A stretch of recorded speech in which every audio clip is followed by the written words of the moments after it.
Assalamualaikum warahmatullahi wabarakatuh. Saudara-saudaraku sekalian, kali ini marilah kita bersama-sama mendengarkan penjelasan dari seorang mantan pelajar dari Tarim, negara Yaman, yang akan membongkar kepalsuan makam yang dilakukan oleh Habib-Habib yang ada di Tarim. Untuk itu silakan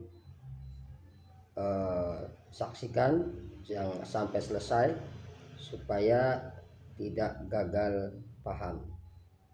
Selamat menyaksikan. Bismillahirrahmanirrahim. Alhamdulillah wassalatu wassalamu ala asrafil anbiya'i wal mursalin nabiyina Muhammad wa ala alihi wa ashabihi wa man tabi'ahum bi ihsanin ila yaumiddin. Amma ba'd. Teman-teman yang dirahmati Allah Subhanahu wa taala, kita sebagai mantan pelajar dari Yaman, kita banyak melihat hal-hal kebodohan yang ada di Tarim itu sendiri, yang dimana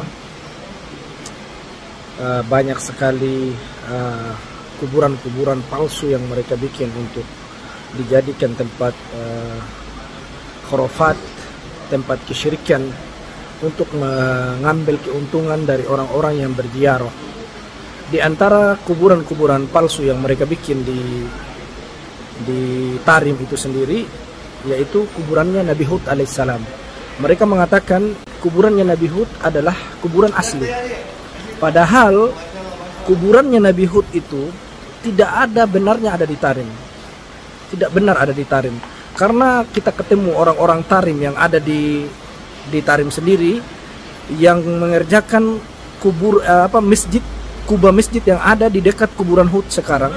Mereka sampai bersumpah, kata mereka, wallahi selama kami membuat kubah masjid di dekat yang dijadikan kuburan Hud sekarang, kami tidak pernah menemukan adanya kuburan Hud di tempat itu.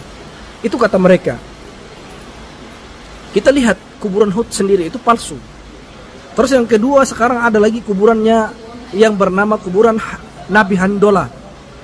Kuburan Handola ini, Nabi Handola yang mereka bikin sebegitu panjangnya sekarang itu berapa ratusan meter itu pun kuburan palsu itu.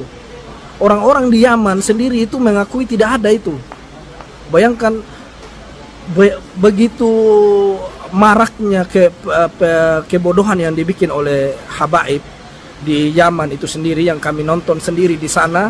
Seperti kuburannya Faqih Al-Muqaddam sendiri, itu ada dua kuburannya, ada di Sehun dan ada di Tarim.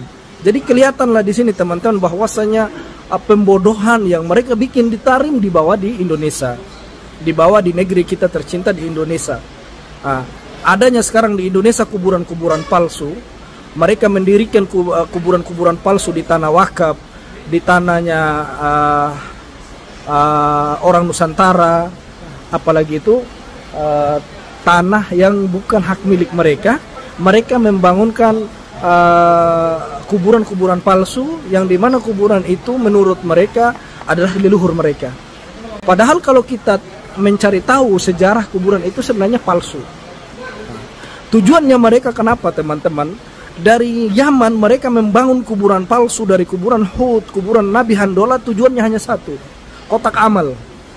Biar banyak orang yang berziarah, mereka akan menyiapkan kotak amal di tempat itu tersebut untuk mencari benih-benih uang. Itu yang sangat menyesatkan. Sama halnya di Indonesia. Kita lihat sekarang ada yang namanya Habib Hussein yang pernah dawer 25 juta, 50 juta buat Muhammad. Kita lihat sekarang kuburannya dibangun sama mereka untuk dijadikan bahan dawer yang berada di Jakarta itu sendiri. Semua tempat penjuru di Indonesia itu pasti ada kuburan palsunya. Yang dibongkar oleh PWI sekarang ini, oleh PWI LS itu baru 1-2. Tapi kalau kita survei betul-betul di tanah kaum muslimin, di tanah wakaf, di tanah warisan itu, kalau kita lihat betul-betul di setiap penguburan pasti banyak kuburan palsu yang dimiliki oleh Ba'alawi, yang dimiliki oleh Habib-Habib yang ada di Indonesia.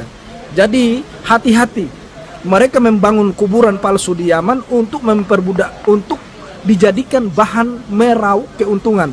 Sama halnya di Indonesia, mereka juga membangun kuburan di Indonesia dengan begitu megah, sebagaikan kamar pengantin, dengan disiapkan dengan kotak amal di situ segala macam untuk mencari uang. Nah, orang Nusantara setiap hari kerja jadi tukang becak kah, tukang bangunan kah, atau apalah, ya, jadi sopir ojek online lah apa. Itulah ya pekerjaannya orang-orang Nusantara atau di kantor. Kalau Ba'alawi ini kerjanya setiap hari hanya menyiapkan kuburan palsu, menyiapkan tempat-tempat kotak amal, bagaimana untuk membodohi orang-orang Nusantara. Seperti itu. Jadi kita, kalau kita tidak menyampaikan kebenaran ini, terus mau kapan?